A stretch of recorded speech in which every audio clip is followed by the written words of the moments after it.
Hey guys, so today I'm going to be sharing with you my shea butter mix and how I use it. First thing you need obviously is Just Shea Butter, pure unrefined shea butter. The second thing you're going to need is moisturizing lotion. I use this one because it's really affordable and it smells great, so it works for me. And then I'm going to use some castor oil, simple castor oil. It can be Jamaican black castor oil if you like, but I'm not too fussy. You need a container that you can be mixing everything in, or a bowl, whatever suits you. And then you need a fork, simple fork you can get from your kitchen. There's no real machinery required here, no whisking or anything fancy.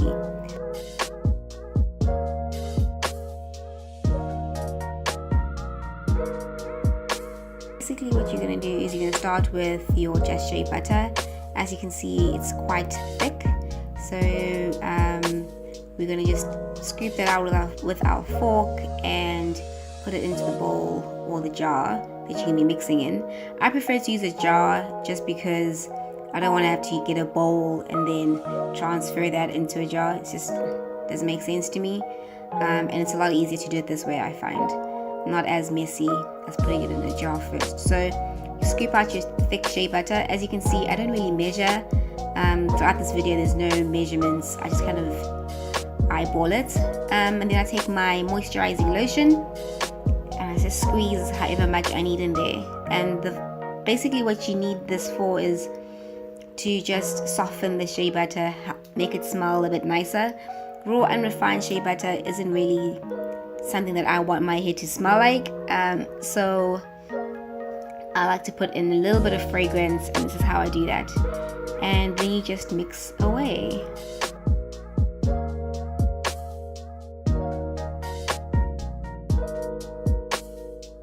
So you want to mix until it's looking like a paste, relatively thick paste. As you can see, it's not really moving, but you want to make sure that everything is mixed in there nicely, which is why I think the fork is probably better than a spoon, just to kind of get everything mixing nicely.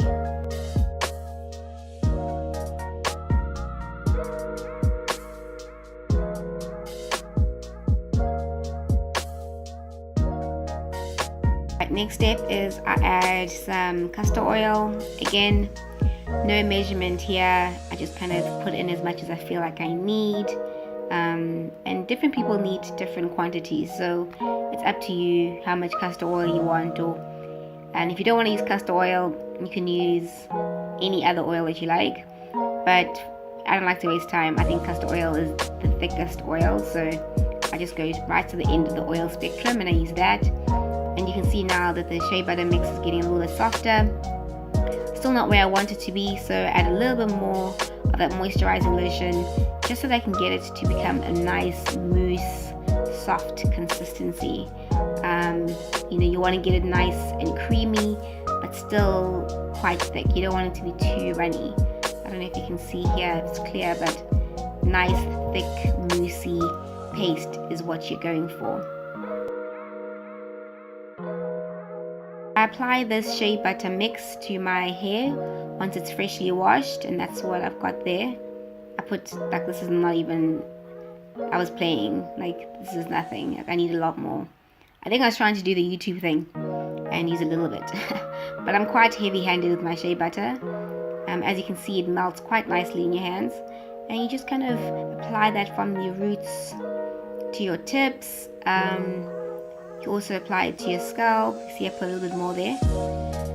Put a little bit on your scalp as well. And I love to just saturate my hair with this stuff.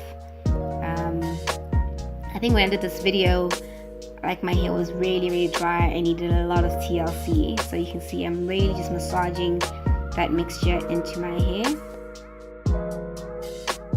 Take my wide tooth comb and I start just gently combing my hair out from the tips, and you work your way up to your root. You don't want to start at the root because you're going to just encounter issues on your way down. So, I spoke about this in my previous video. Always just start from the tip and work your way up.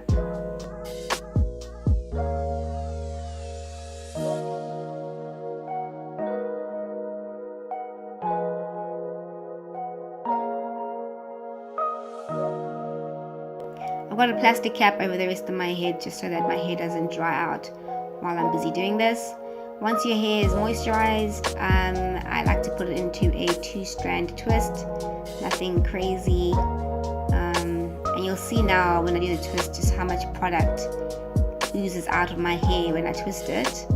Just showing you just how much product I've put in. I was quite heavy-handed, but I really needed this shea butter to just saturate my hair. But it does, your hair does end up absorbing all of it. It's just that at the moment it's a little bit wet. So your hair will absorb it, and you'll see in the morning when I take my twist down that it's all absorbed into my hair. So just work that product in.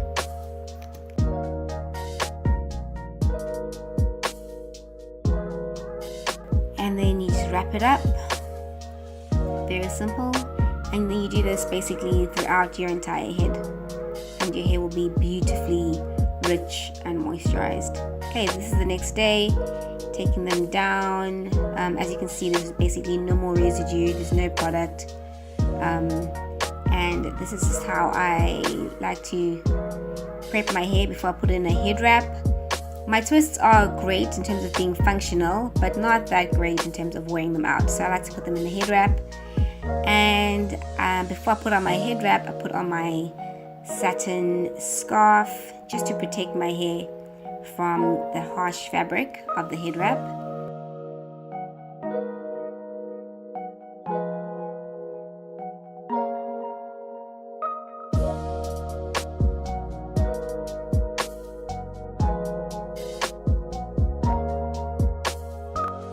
Alright, and that is it. Nice and easy.